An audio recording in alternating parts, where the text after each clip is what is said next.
Give that a couple of seconds to reach all of the platforms. Welcome everyone to episode 2 of season 2 of the Level Up Your Wealth podcast, proudly sponsored by the gamers and hackers at Stoned Ape. If you see the link at the bottom, bit.ly/stone_esports to get 20% off their nootropic stack.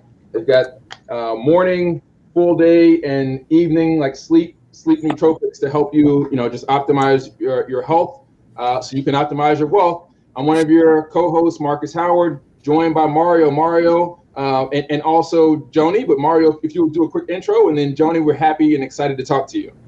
What's going on, y'all? Hope all is well. Mario Payne in beautiful Jacksonville, Florida. Hopefully the rain does not affect us tonight, but just happy to be here and happy to talk to the women in games, Miss Joanie herself. Welcome to the show, Joanie. Thank you so much.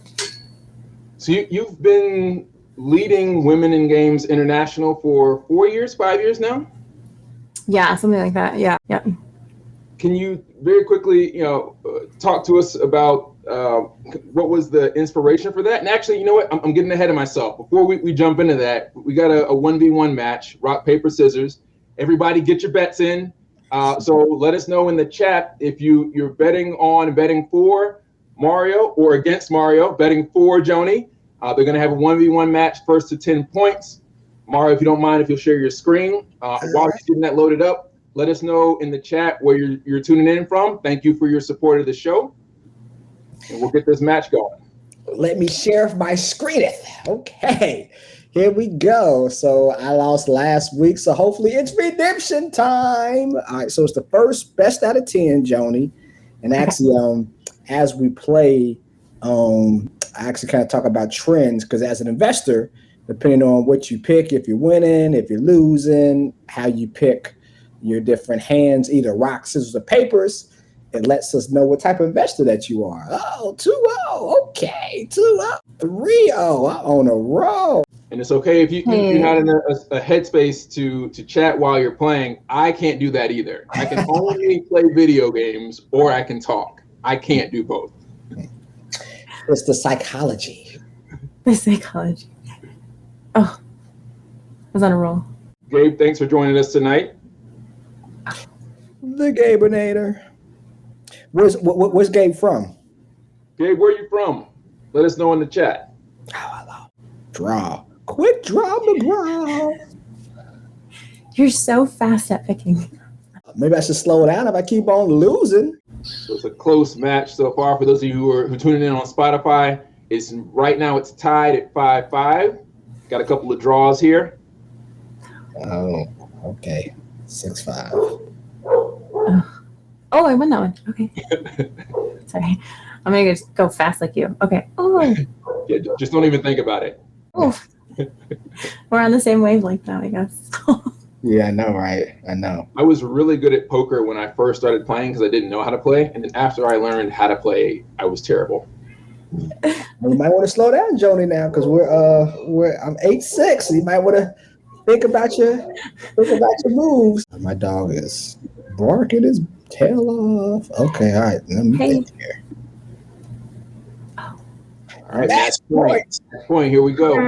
Match point again. Oh, I lost. Yes.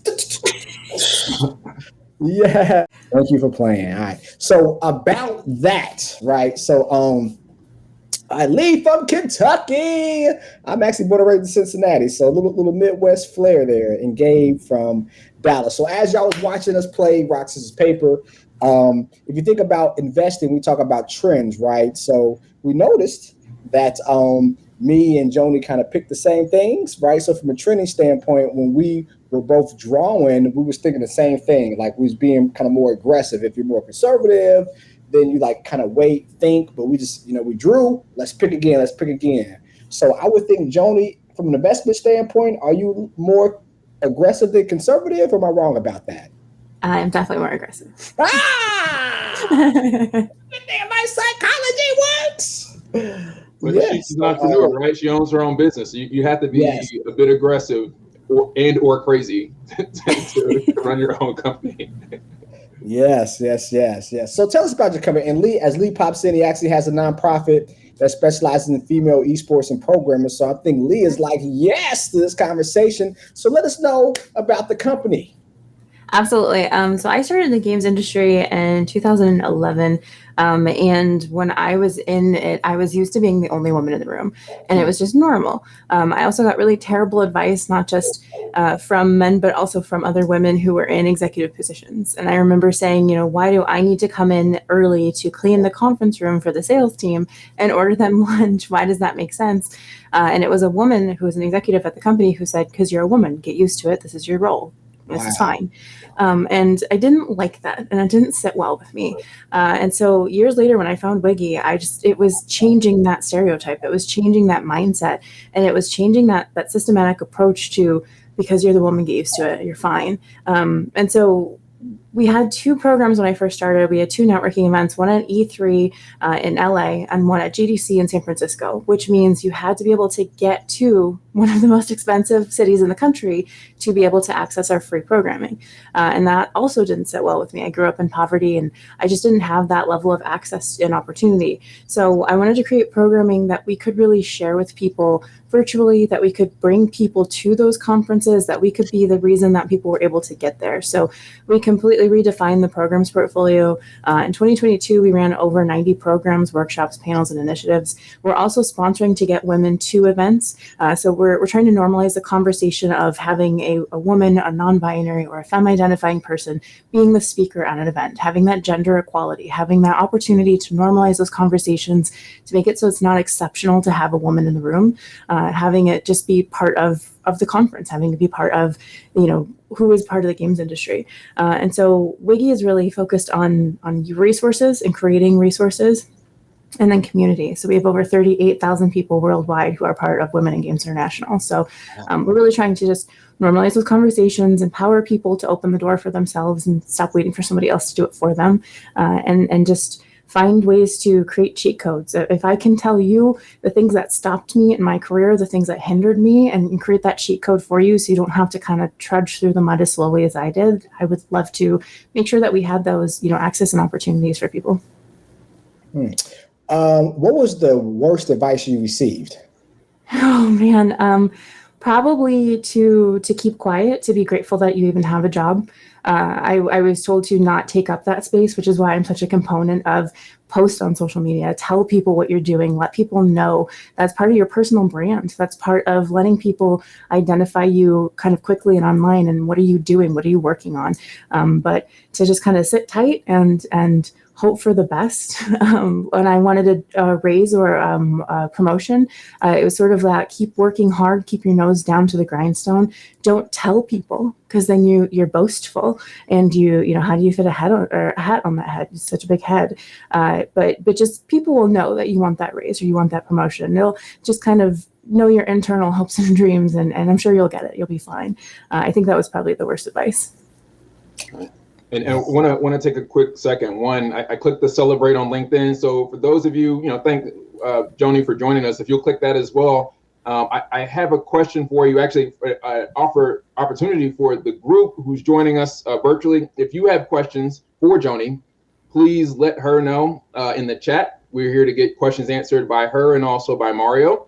But can you talk a little bit about what's happening in the esports space that you've seen? Because it sounds like you started in the non-esports space. How has that been different, or is it more of the same?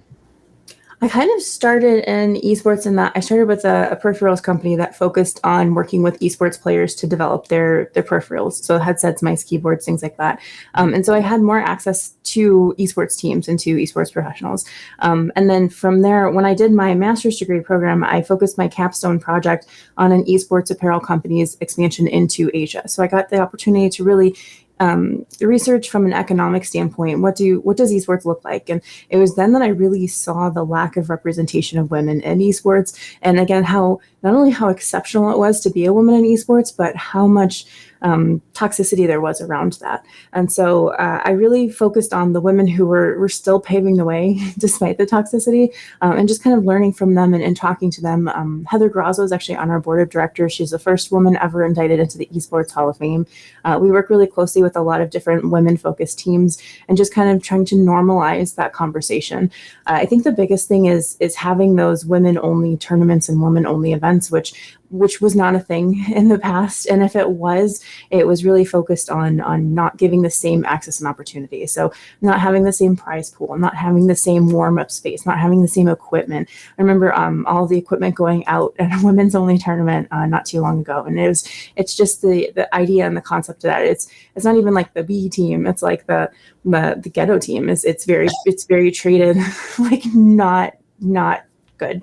And so we've seen a huge change in that. We're seeing more opportunities, we're seeing more access, we're seeing more interest. There's also more interest coming from women outside of the sport. So there's a stronger of a fan base. There's a lot more interest in investing in this and kind of showing that women are just as powerful and just as good at the game. I love Valorant for everything it's done to create a difference in esports in general. I remember there was a whole study done on CSGO, about how when a woman joined, you couldn't pick a female or a femme identifying player. And so when you joined and you actually spoke on mic, people felt lied to. They felt like you were trying to deceive them. And so there was a psychological aspect where you would just get the worst toxicity because you couldn't do anything about it. You couldn't change that. You couldn't opt for a different color, skin, or things like that. And so having Valorant, having the opportunity to normalize other players and other body types and other people within the game was a really powerful way that it sort of paved the way to normalize having women playing the game. Can I ask you a potentially challenging question about that? I talk about accessibility and inclusion a lot in the space as well, and I feel like having like a space for example, like the HBCU ecosystem. We have only HBCU ecosystem tournaments and series. That's great for building that talent, but I think it in some cases contributes to I'm going to call it, for lack of a better term, segregation, right? Yeah. Because it does not allow the norm should be that anyone who has the talent or the passion should be able to compete on a main stage. And I feel like if you silo competitors into only the HBCU ecosystem, then they may not end up, let's say, like Call of Duty or Valorant, some of these larger stages. Right, it's almost like tokenizing an ecosystem. Do you feel that same way about? And again, not trying to be dismissive of all the amazing work that you've done and the progress you've created. Do you feel like which of those conversations do you think is more important? Giving a space specifically for women and femme identifying and the larger that gender demographic, or having the support for women to feel comfortable being as part of a larger group? I think that's exactly it. Then you hit the nail on the head. When I first started working with WIGI, I needed to know what my opinion was because I felt very torn between women-only tournaments. I hate the idea of creating women's only, especially if you use the word female, which is a very scientific term. And so when you say female-only tournaments, where do non-binary people fit? Where do gender non-fluid people fit? What does that mean for somebody who's trans? If you say female only, where does somebody else fit? And so if it's male and female only, you just created a huge, like you said, segregation. I mean, it's separate but equal. It's not worked out in the past if we all look at history, right? So I hate that there are women-only tournaments. I hate it, but I do see that it's a stepping stone. It's a platform. Like you said with the HBCU, when you go on mic and you sound different, you don't have the same opportunities. So you can't train the same. You got people who completely intentionally lose a game just to make sure that you can't play. We've had people camp just to make sure that you couldn't get that access. You couldn't get that training. And so having the women only so that you can make that space to train, to get on mic, to actually call it, to be able to try things and to be able to work with other people who are also calling those plays is really a huge opportunity to get better. And the goal from my standpoint is it's kind of the entry level, and then you learn how to get to the main stage. And being able to compete within those real tournaments where everybody's welcome is, in my opinion, is the goal of having these other separate kind of tournaments is giving you the access, giving you the opportunity, giving you the space to train, to compete, to show off what you can do, and then transferring to sort of the main stage. Yes. So let me go ahead to these comments. So Nico with a K. So we'd love to help make sure those little girl actually from the ghetto receive similar opportunities to experience change. Awesome. And Lee, great. So he said that's what we are focused on. EAFC FIFA, right? I know EA doing that rebranding. I used to love playing FIFA, by the way, which is the new FIFA title. Oh, for those who don't know, but he has a question. What about the options for co-ed tournaments where the teams are mixed gender? I think that works as long as the teams work. So if you throw a woman into a male only team, you're going to see that she's not treated the same. She's not given the same opportunities. They might even kill their own teammate just to move forward with a men's only team, which we've seen in the past. So making sure that it's a real co-ed team that is actually playing together, that's training together, that's getting the same level of coaching. I think that's when it really works. Okay, he says so. We do full teams of 11 and teams of co-ed. Nice. So to that point, so in the esports space as a whole, demographically, what's the makeup between traditional male and then, of course, women are identifying as women? What's that makeup percentage wise? I don't have the exact stats. I would say it's also dependent on which game you're playing for sure, and then also which level. So if you're looking at collegiate versus if you're looking at pro. But I definitely don't have that breakdown, but that would be very interesting to see for sure. Yeah, because I would think from an opportunity standpoint, it might be a lot of people that want to get into esports and games. It would be great to have an outlet, have a group, a social group like WIGI. So that's why I asked that question. I want to see if I can find this stat and that would be amazing. Yeah, it up earlier, but I believe at least from the U.S. perspective. Actually, let me do it. I found it right here. So 46% as of 2023, 46% of gamers in the U.S. identify as female or as a woman. Okay, 46. That's a larger percentage. So that's a stereotype I have, right? So yeah. So we're breaking down all the stereotypes. There you go. So what's the number one mission of WIGI? Is really to normalize women in the games industry on the professional side. So we want to see more women making games, running studios, making decisions. We want to normalize women not just as players, but as part of creating the conversations and creating that space. We've seen a lot of revenge studios, which is people getting so sick of it, they create their own studio just to kind of move away from the toxicity, which I love. But I would love to also just kind of see women in places of power at AAA studios and normalizing the fact that women should be more than just seen. We should be heard and taken seriously. Okay. And then Lee also said, and that number, of course, is greatly rising, not to mention those who don't even have the confidence to say, yes, I'm a gamer. Yeah. So to that point, do you think there's a lot of individuals out there that, that game, but just for whatever rhyme or reason, they don't want to be labeled as a gamer? Yeah, there's definitely a lot of people. My mom plays Farmville, and I was like, "Oh, you're a gamer?" And she's like, "No, I'm not. I just play Farmville."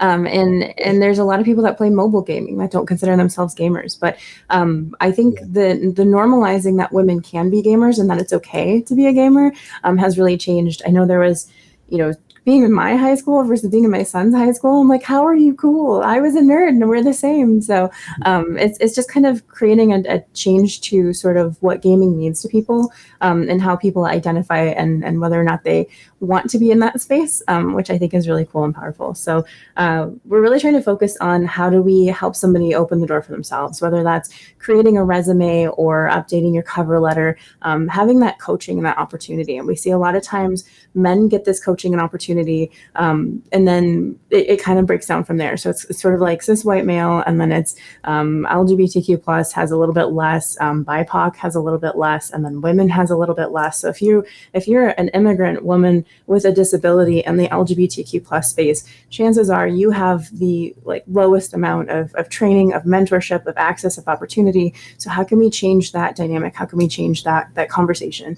And then we are international. So keeping into account, all of the different cultural variances and differences. If you do a resume in Northern Europe, you should probably have your photo and your address on it, which is a huge no-no in the States. You should not have your photo and you should not have your home address ever on your resume. So it's having those conversations with different groups and different spaces.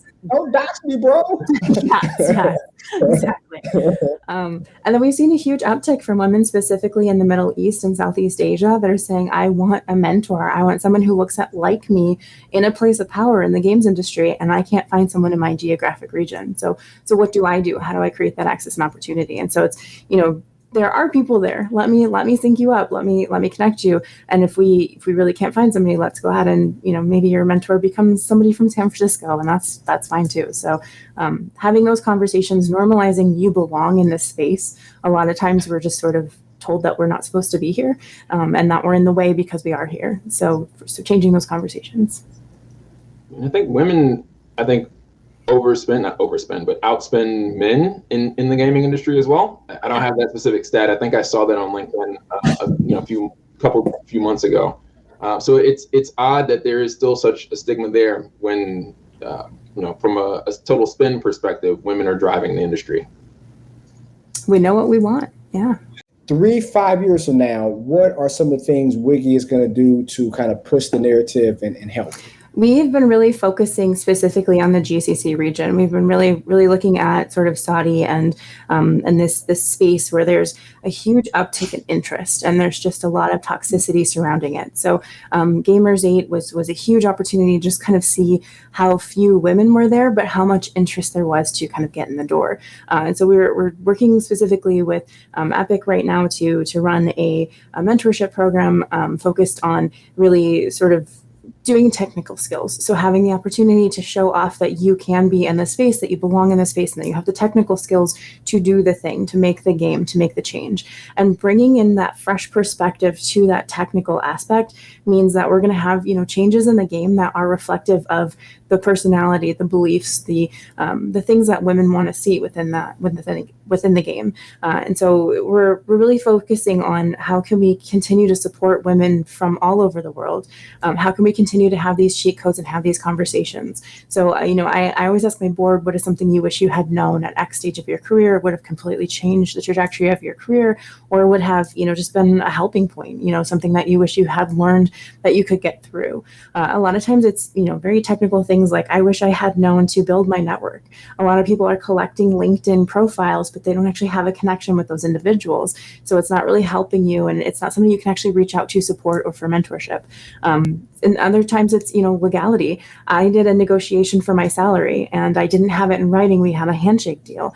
And when it came time for that to come to fruition, I was told, we don't do that. We don't do the thing that you guys talked about, and you don't have it in writing. So it didn't really happen. And so like if I can tell somebody get it in writing or it doesn't count, it's a huge opportunity. Also, just knowing your resources, knowing to read through your employee handbook, knowing that is the first step to any conflict resolution, is figuring out what are the steps that are outlined by the company. HR is really there to protect the company, not the employee. And people have that different sometimes in their heads. And so just reminding them that HR is there to protect the company. So if you follow the handbook exactly on how you're supposed to do things, they will protect you because it would be protecting the company. So having everything in writing, making sure everything is documented, making sure you're going to the right people. You're not just complaining to your friend, you're actually going to your manager. If your manager is ignoring you, you take the next step. What is the next step? Look at your handbook. If your manager is the problem, how do you continue those conversations? What does that look like? And it's something that should really be outlined, especially when it comes to harassment, or when it comes to sexism, or when it comes to misconduct. Having that as a resource, remembering that handbook is your Bible at work, is something that we really empower people to know. And a lot of times, like, I came from a family where I didn't really have a professional mentor. I had a blue collar family, and I had very limited access to different things. And so what does that mean? How do I move forward? And it was sometimes my family saying, keep your nose down. You're making more money than I am right now. Don't, just be grateful you have a job. Stop complaining. Why are you always complaining? Well, because I'm being mistreated and underpaid. No, it's fine. Just right. Keep your nose down, keep working. They'll see that you want that raise. So I want to change that conversation. I want to create that mentorship for people who aren't used to having mentorship. And then for the people who are at the top, we have 75-year-olds who are retired, who are turning around and saying, I want to be the mentor for the girl who's 18 right now, who is getting mistreated because she doesn't know how to do the thing. So it's kind of amazing to see. We have a community of 18 to 75 year olds. And so it's really creating that space and creating that opportunity. You don't know what you don't know. So how can we make sure you know as much as you can? And and then how to make you feel empowered so that you feel like you can stand up and you can say something and you can self-advocate. So to take a step from the advocacy standpoint, so we talked about gamers, but what about creators of games and like that space, male to female? What do you think the percentage is there, and how can, because from a creativity standpoint, I mean, manly man, but we're not always the most creative, right? The most visionaries, just to be honest. So like, I would imagine game development might be more, I'm not saying more better, but maybe better, more intrusive. So what percentage wise, and what could you think the game industry do to help pave the way for more, female developers and architects of games as a whole? Yeah, I think a lot of times it's especially people coming from not having money or the side of being underpaid. We're asking people who are underpaid to now invest in themselves or invest in a technical skill. So creating the access and opportunity to at least maybe get that entry level training to be able to say that you have a certification within a specific platform or specific creative talent. Having that access, I think, like you said, it's not even necessarily about creativity, but it's about bringing all these different voices to the table. And if I made a game, it's going to be very different than if someone else sitting next to me made a game, and especially coming, our backgrounds, what's important to us. Things even like the programming, WIGI programming, it was set up by people who had money, who are always at those events. That's great. What about everybody else? And kind of bringing that perspective of, when I was little, my mom was like, we can't afford free tickets to go to the circus in Chicago because we don't have the gas money, the parking money. I don't have money to feed you. We can't afford free tickets. And a lot of times people don't understand that. And so, that's why I created a program where we pay for the flight, the hotel, the food per diem. We make sure that you don't have to worry about money. You can get yourself to this space. You can get yourself to this huge conference. And then I teach you how to introduce yourself. And so when you know how to introduce yourself and you're already there and you're not freaking out about money, it's hard to think about the next 5 years when you're not even sure if you're going to have dinner that night. So how do you make sure that you create that access and opportunity, really just empowering people through those conversations and through that mentorship and guidance. Having those different diverse voices at the table makes the game so much more powerful and makes the game so much more authentic, because the person who's going to enter into a new space is going to be somebody who's already there. So if a game wants to enter into a new space, wants to cover something that's maybe deeper or from a different background, find somebody from that background rather than trying to research it and create it on your own. I still remember when I started at WIGI, there was this studio, and they were like, hey, we're trying to create this game. We want to target girls that are 12 to 15. And I was like, cool. And they were like, so what did you do? What were you focused on? Well, it really bombed. It really failed. We think girls just don't play games. I was like, well, that statistic is not true. So let's go back, kind of take that step back. What did you do for the research? What did you do when you were building out the game? Well, we just had our development team read a bunch of YA books. So young adult books that are targeting girls. And so we took that mentality and we made it into a game. Okay, so if you just hired one woman, she could have told you this was wrong, or this is not quite how we interpreted it, or this is not quite, it's sort of having those conversations, bringing that actual perspective to the table is such a powerful way to really authentically be in that space. So I think that's the biggest thing, is really just giving that access and opportunity, and then creating that mentorship when somebody is there, making them actually feel appreciated. We talk a lot about diversity, equity, and inclusion. People forget about inclusion and belonging, and actually making sure that people feel welcome and wanted in that space rather than just the diversity hired checkbox.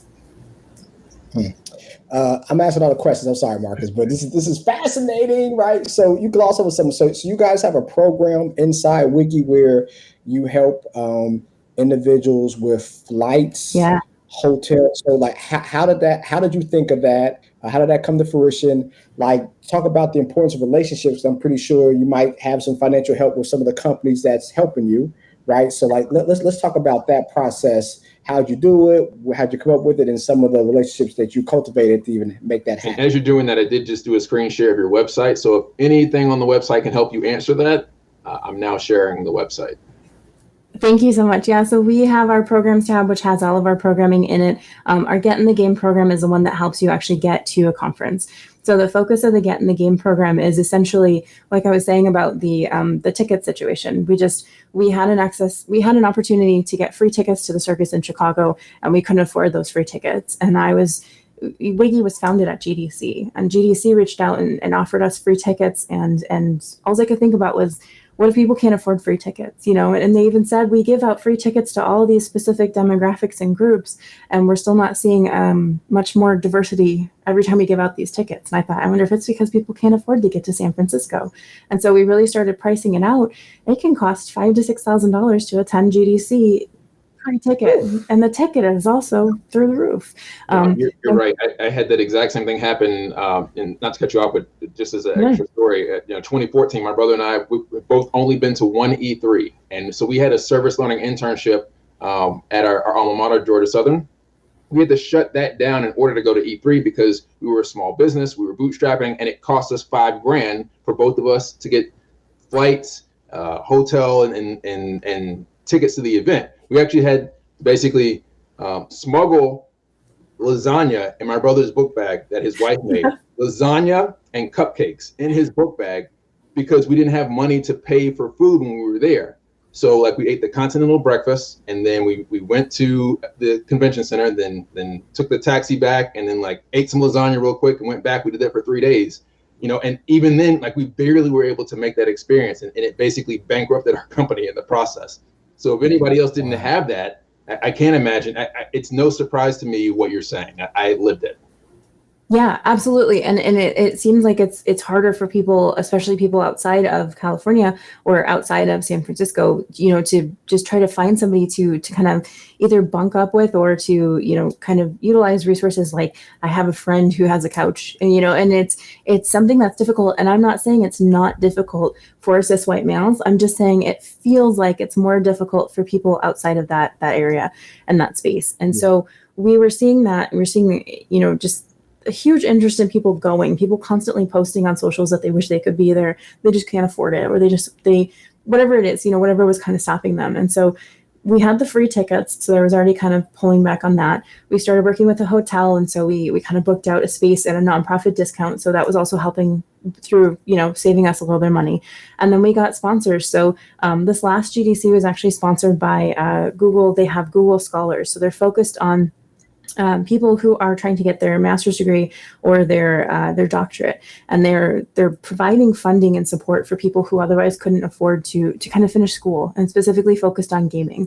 And so they actually helped pay so that we could bring 11 women from around the world to GDC. We pay for their flight, their hotel, we pay them a per diem every day, and then every morning we have a mentorship breakfast. So that's the other thing, is a lot of these companies are giving out free tickets, and they give you the ticket and then they say good luck, bye. If you've never been to a conference, or if you feel completely unconfident when you walk into a room, that's maybe not even going to be the best thing for you. It's actually having somebody there to introduce you. It's having the confidence to introduce yourself in a way that's not a 45-minute introduction that basically says, I don't really know who I am, or I don't know what I'm doing, or I don't know what my goal is. And so we have a 3-sentence approach to what is your name, what do you want to be known as, and what do you want out of this conversation? So, hi, my name is Joanie. I'm here running a Get in the Game program, and I have 11 mentees I would love to introduce you to. You know exactly why I'm here. You know exactly what I want out of this conversation. Hi, my name is Joanie. I'm currently the CEO at WIGI, and I'm trying to find funding to help continue to run these programs. And having that be the start of the conversation, you might say, oh my gosh, that's amazing. I love WIGI. I don't have any money, but let me introduce you to so-and-so. So it's not giving you this 45-minute pitch about why I need money. It's saying, this is what I want out of this conversation. If I'm looking for a job and you're not a hiring manager, we just wasted both of our times, me pitching to you exactly why it would be great for your company. So having that immediate approach to, this is what I'm looking for out of the conversation, are you the right person to be talking to, creates that segue into, I'm not, but connect with me on LinkedIn. Let me make an introduction to so-and-so, or hey, let me talk. You should be talking to this person over here. We actually had a girl walk in, and she said, hi, my name is, whatever, and I want a job as a graphics artist. Here's my profile. And she held up a tablet, and they went through all of her stuff. She actually got hired at GDC because she told them directly what she wanted. So we had 11 people attend. We had 6 people have interviews at GDC, and we had 3 people get job offers before we left GDC. So we're showing people, we're holding them accountable. We're showing them how to introduce themselves. We're showing them how to set goals and realistic goals and expectations.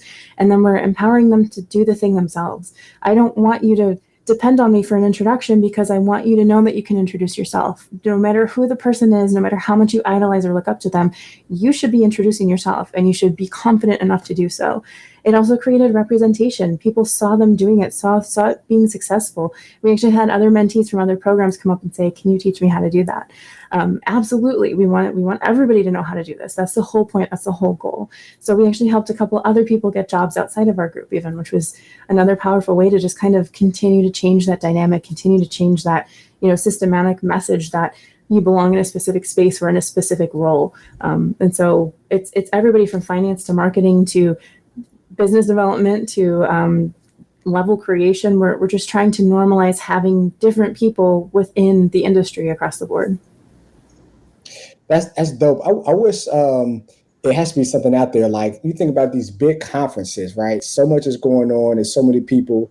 It was like some type of index card or like a, what you need to know before a conference where you can kind of just review, like, how do I introduce myself? How do I have conversation? How do I rebuttal? How do I stand out in a big room? Like bullet points to kind of have a person in a huge conference kind of work through the mundaneness of, oh my gosh, I'm one out of 5,000 people. Oh my gosh, what am I going to do?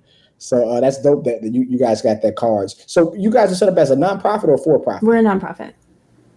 Okay. So can you tell the audience the importance of nonprofits, the process, because people think that setting up a nonprofit is daunting when sometimes it's not daunting, and also tell us like the importance of setting up grants. I'm pretty sure you probably have applied for grants, and I know it's easier for a nonprofit to get grant funding than for profit. So can you kind of go through the process of setting up the nonprofit, the successes, things that kind of might set you back as a nonprofit, then also like the grant writing process and how lucrative that can be to kind of help with funding? Absolutely. The setup process is a lot of paperwork. It's a lot of confusing questions that can kind of throw you off. And if you file anything differently, there's so many different levels of nonprofit. So we are a 50c3. I know, IGDAF and IGDA are two separate entities. There's a lot of different 501s that you can identify as. So if you look at something like WIGI, for instance, we are a specific 501c3, which means we can't have any conversations or any sway when it comes to things that are political. So we can't root for Democrats versus Republicans. We can't, we couldn't comment when Roe versus Wade was overturned. There's a lot of things that are very restrictive that kind of kill me from time to time. But we have to make sure that we kind of stay that same level. We're not here to sway who you are or what you believe in. We're just here to empower you. And our mission is to cultivate resources to advance economic equality in the global games industry. So any programming, any conversation, any resource that we have that does that is mission aligned. So the first thing you want to know is, what is your mission? Because if you don't have it specifically in your mission, it will dictate whether or not you can get grant spend. It'll dictate whether or not your spend is in line. For instance, if you have a coffee shop at a university. The university is considered a nonprofit. The coffee shop is considered a for-profit. It's two separate tax IDs because the coffee shop is selling coffee, which has nothing to do with education, although I disagree with that because that's how you get education. But it's not considered a part of that mission for the university. So making sure you know what is your mission specifically, who are you trying to support, how are you trying to support them, what does that look like, what is it that you're doing is really the very first step. And then going through it, make sure you have a lawyer. Make sure there are so many pro bono people. If you look around, check your area. Each state has a different requirement. Each county, if you go to California, LA is different than San Francisco. So it's making sure that you know the rules and that you have somebody to help guide you through them. There's a lot of legal jargon. There's a lot of just kind of things that can sort of trap or stop you from doing it correctly. So please make sure that you always have somebody on your side that is there to help and support you. And 9 times out of 10, it won't cost you any money. Just make sure it's in a contract so that make sure it's in writing or it doesn't count. That's my cheat code. So having that support is really, really powerful. And then have a team of people who are not part of that support that you can complain to and that you can be like, this just happened. This was delayed. I'm so frustrated by this. Having those people is a really powerful tool because it gives you that third person space so that you can take a step back and be like, you're right, that is really frustrating. But remember what we're focused on and why you're doing this. And having that support system, I would say, is sort of the number 2 most powerful thing to do when doing this. When it comes to grant funding, it is more difficult for a lot of times for-profits can't access the grant funding because it's meant to be a philanthropic piece of the organization or something that people are giving away. There is a tax write-off to that. So if they give it to a for-profit, they don't have that same tax write-off. If you're a different company, if you're a different 50, if you're 50C, I think it's 50C4 instead of a 50C3, you don't get that tax write-off. So there's a lot of things that you really need to look into. 50C3 specifically is where you can get the tax write-off, where you can get you can do an honorarium payment for people so that it's if a speaker normally charges $5,000, we can still give them like a $250 honorarium instead, because that's what we can afford based on our budget. If you donate to us, you can get a tax write-off. So any individual who donates to us gets a tax write-off that you can file with your taxes, and so it's beneficial to you. Go to our donate page to see how. And there's a lot of opportunities. The grant writing is incredibly daunting. It's a lot of repeating yourself. It's a lot of trying to explain why you need the money. Having a budget is really powerful. Being able to itemize exactly what it is that you're trying to do with this money. Most times there's a cap on overhead. So how much you pay an employee or how much you're going to pay a contractors is really going to be kind of capped. Usually it's at 10%. So making sure that you're not going outside of that, making sure you're not taking a $1 million budget and paying yourself $600,000 of it it's not ideal. So there's a lot of opportunities for learning. There's a lot of resources available too, specifically based on your state as well. But also making sure that you know the rules of the state of the organization that you're filing for. So if you're filing for a family foundation in California, making sure that you're following their rules and regulations as well as your rules and regulations is really going to help you. So just kind of understanding overall what those are is really powerful. And then we also depend on donations. So having, streams, we have a Tiltify. And if you go to Tiltify and you create a campaign, any money you raise during your stream comes right back to us and we throw it right at our programming. This year specifically, there were so many DEI budget cuts across the board. I mean, we've seen all the layoffs. People don't want to fire their employees. So the first thing they cut is their nonprofit spending. It's considered a sort of a sponsorship bucket. The next thing they cut is travel. Well, that's where we get sponsorship for our Get in the Game program. So, it's kind of a difficult process, and that's when we reach out to our community to really see if we can get more support. When opportunities are there to get more people into these programs and into this game. So to piggyback on that, and so MK Lockwood's had a great question. This is something I'm trying to figure out about organization. So high level, difference between LLC and nonprofit. So high level LLC is usually an individual. It's a limited liability company. It's really your company that you own. You could 1099 yourself. You could 1099 your employees. It's something that is yours. A nonprofit you don't own. The nonprofit is considered ownership by the government, which is a huge change, which is why you're tax deductible. Because why would the government charge themselves taxes for their company? And so that's when you have sort of that separation, which also means an LLC. If my board doesn't like what I do in an LLC, I can fire my board. If my board doesn't like what I do at a nonprofit, they can fire me. So you have that board of directors and you have that oversight and you have that opportunity. So it's very much, it's not mine. It's my passion. It's my thing that I want. It's the thing I want to see. Sorry, my dog loves it. But it's not really mine. And I think that's sort of the biggest thing to look at. And then the funding, an LLC needs to be profitable to continue. With a nonprofit, nonprofit is not a business model. Every company needs to make money. Nonprofit is that we don't have to pay taxes on profits. And we also can't reinvest our profits into our employees. So I don't get a raise because we hit a specific dollar amount in the year. That's not meant to be sort of the nonprofit side of things. I make a specific amount of money based on what our budget is and what we can afford. And so that's the other sort of, I would say, big thing.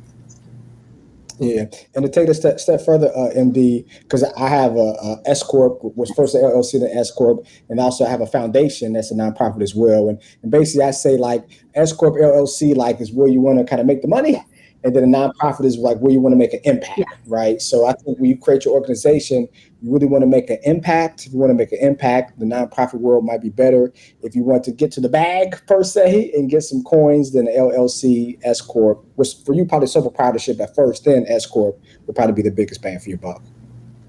Joanie, are you at all working with the IGDAF? I know you mentioned them earlier, the International Game Developer Association's Foundation. I know that they're doing a virtual exchange program. Yes, we love them. So we have two separate programs, but IGDA is really focused specifically the International Game Developers Association and the International Game Developers Association Foundation, which you would think would be the same company, but they are two very separate companies. They are really focused on that technical aspect, on knowing how to be a game developer and knowing how to, use Unity and Unreal and knowing those technical aspects, getting mentorship from very technical speaking people who are, really focused on everything from character creation to level design, things like that. Whereas WIGI is more focused on professional development from a more broad perspective of how do you do your resume, how do you negotiate your salary, how do you self-advocate, what do you do if you see something that you don't like, how do you become an ally, have that actionable allyship. And so it's a great partnership hand in hand where I don't try to pretend like I can tell you about coding, and then they kind of send people our way when they're looking for more of that mentorship to sort of excel in their career. Excellent. I'm mentoring in their virtual exchange program this year, and I know that they just added esports in this year. Mm-hmm. So I don't know if anyone in your community, your volunteers or leaders are a part of that, but I would highly recommend it. And it sounds like you already have an intro there, but happy to make an intro or help start that conversation. Yeah, thank you so much. Yeah, no, we're really close with Jake and Alyssa, so yeah, we're doing great. I love them. Excellent. So I know earlier you mentioned Saudi Arabia. So like, what's like the quote unquote next biggest thing from a gaming women in gaming? Like, you think that's like the biggest opportunity is like the Middle East, Saudi Arabia? Is it Africa? Like what do you think? It's intrigue that just has not been tapped yet. I think there's a huge untapped within specifically the GCC region, Africa, and then Southeast Asia. There's a huge uptick of people who are applying to our programs, a huge uptick in people who want mentorship, who want, the access and the opportunity to create. There's a lot of social norms that are kind of being implemented there that aren't really implemented here. And that's, across the board. So talking to somebody from Singapore who she was like, well, I couldn't attend a program after 5 because that's when I have to take care of my family and make dinner and have, all these very specific things that I have to do, and it's set in stone. And so working with teams of people who are already there, who understand the culture, who understand the norms, so that we can build around it, and so that we can make sure that we're respecting those cultures and those changes in that time zones. We're working right now with Epic, and we have this program, the Women Creators Program, and it's just such a powerful opportunity where I'm up at like 4 a.m. to give speeches, but it's so great because it's within the time zone, and it's 100 women across these different regions, specifically Africa, Saudi, and Asia, and India, and it's creating this opportunity for somebody who otherwise maybe wouldn't have that opportunity, and creating that space. And so it's a free program. It's free to access. We're also paying mentors. We're paying speakers. We're making sure that people feel included and valued of being part of this program, but they're walking away with an actual thing that they can add to their resume. They can actually add this to their portfolio. They're creating a game or a mechanic or, something that is going to change and show off the skills that they have acquired within the platform. And so it's a huge opportunity to not just talk, but actually do, and then get the mentorship from people who know the platform as well. And so having that real-time access and opportunity, creating that actual thing in the game that you can now play in Fortnite, it's a really powerful way to just kind of showcase that you can do it, show yourself you can do it, but also add that to your resume when you're applying to a job, and not just say I can use the platform, but say here's a thing that I did within the platform as a team, and here's how it went, is really the biggest goal, I think, for us right now. With the work that you've done in the industry, have you seen programs to help women get more opportunities in the space? I've seen people apply for jobs and then, that opportunity kind of just evaporate. And I noticed that you had a job board on your website. I wonder if that's connected to a program where that maybe, I hate to use like the term quota, but like an initiative to just help encourage more applicants and more diversity, because as you said earlier, it's not just the moral imperative, it's just great business strategy. Yeah, absolutely. I think we've seen a huge uptick in people who are interested in actually hiring people from diverse backgrounds, which is really great and really powerful. like you said, quota. I feel like when we started, people were just trying to hit quotas or just pretend like they had DEI, but and now people are actually truly interested, which is really powerful. One of the programs that we created was Interview, which is an opportunity to kind of interview the interviewer. So when I go to a job and my resume is great. Everybody loves my resume. They want to do an interview. And I go to the interview and they say, tell me about yourself. And I say, oh, well, I'm not really in the games industry. I don't really have that much experience. I'm not really good at a lot of things. I really enjoy character creation. Check out my tattoo, and it's not a great conversation. What is something that would make my resume stand out? Let's ask an interviewer from that company, because it's going to be different from company to company. We had one AAA studio say, every resume goes through a bot. It's not me looking at it. You need to have it in a Word document or it won't be able to read your PDF. I don't care how pretty it is. The next studio said, it better be a gorgeous PDF. If you just give me a Word doc, I'm throwing it away. And so it's just from company to company, just knowing who you're applying to, understanding that some companies don't have a recruiting team. Some companies just have people who do the checkbox, and whether or not it fits, they then continue the conversation. If you have 5,000 people applying to an entry level role, chances are you're not hand reviewing every single application. So who are you applying to? How are you applying? What are you applying with? And then when you get that interview, that could be kind of the golden egg situation where, what questions did you just ask? Did you just ask about time off and vacation and salary? And what does it look like if I already have X in the bank? Or did you ask questions about the culture, about the fit, about the actual role itself, opportunities for advancement, having actual conversations where you are interviewing them as much as they're interviewing you? And so what do companies want to see? What is it that's going to make me stand out in a positive way? And then also understanding, what is it that's going to make me stand out in a not great way, so I can avoid those topics and those conversations. So we have a lot of initiatives around helping with resume review, helping with portfolio review. If you join our Discord, you can ask people to just kind of jump in and give you feedback. We really give out templates. Templates are fine, that's great. But then what information do you have in there? If you say, I was part of a team that did this thing, or did you lead that team? Did you manage a specific portion of that project? Talk about your contributions rather than what the company does. We had one really great resume where the whole thing was like, this AAA studio did all these amazing things. And it's like, that's great. But what did you do? What did you bring to the table? Why should I hire you? What is it that you brought to that team setting? And again, just not having the right mentorship or not having the right insights is something that will kind of stop women every time from advancing, from moving forward. Will stop anybody from advancing. So the job board is definitely, people that we trust, people that we work with. And then it's also having those conversations around, how can I help you get in front of these people? I love connecting people. So we do mock interviews. Once you get more comfortable with it, it's really a practice thing. The more you interview with somebody, the more comfortable you become. So maybe you don't immediately apply for your dream job. Maybe you apply for a couple of backup schools, right? And then when you interview with them, you get comfortable, and then you apply for your dream job, and then you're ready to go because you have it under your belt. So we want to create that space for people to have that actual mentorship, but also that actual guidance on this is how you did. This is the feedback I would give you. When you talk, you need to speak more aggressively, or you need to speak more about your accomplishments and really showcase what it is that you have done. If you're in school and you created a game, you created a game. I don't care if it was with a team of kids at your school. You created a game. Speak to how you created that game. Speak to your part. Speak to the mentorship that you received to make that game live. It's all part of your experience. It's all part of your personal brand, and it's all part of why somebody would want to hire you. It's part of what you've been able to do. Yeah, that's a feat in itself. Finishing and launching a game. I think I've tried to make 3 games, and I've never quite finished making a game. I beat a couple of games in my day, but I've never finished publishing a game. So yeah, it's definitely something you want to celebrate. That's awesome.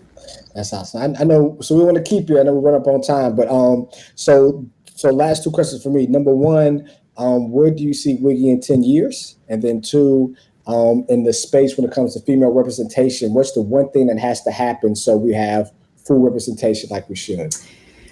I mean, the goal is that WIGI is gone in 10 years, that we don't need WIGI anymore, that equality is a real thing, and that we all are out of jobs, right? And so it's a huge goal of mine to not need to have this company. So we're here to empower. We're here to shift into whatever it is that we need to be for this generation. We're here to have these conversations, to create these cheat codes, and to hopefully eventually die because you don't need us, because y'all are just, it's so equal and amazing. I think the biggest thing that needs to happen is normalizing these conversations, and having that advocacy, having these female-only spaces where it's only women talking to other women about the things women need is so unuseful and so unproductive. We need to have men at every table. We need to have non-binary, gender fluid. I don't understand the separation. We need to have all allies. We need to be all on the same page and have that same conversation. And as soon as we stop talking about how different we are and come together to be so together, I think that's the biggest thing for me, is until we all see equality as the goal, it doesn't really exist. And so normalizing it, having actionable allyship. What do I do when I see something I don't like? What do I say? Who do I say it to? How do I say it? Is something that we need to have those difficult conversations and really move forward with. And so I would say having, mentorship, having the opportunity to advance within your role. My biggest mentors in specifically esports were always men. I was surrounded by men. So I had male mentors, and they taught me a lot about business, about how to conduct conversations, about getting to the point.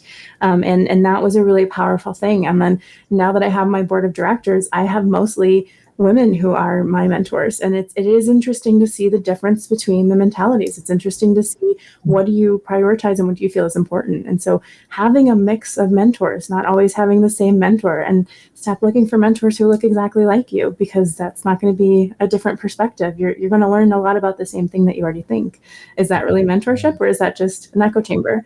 So having mentors who don't look like you, having opportunities to learn from varied people is really, really important. So I think that's the biggest thing from my perspective that I would love to see.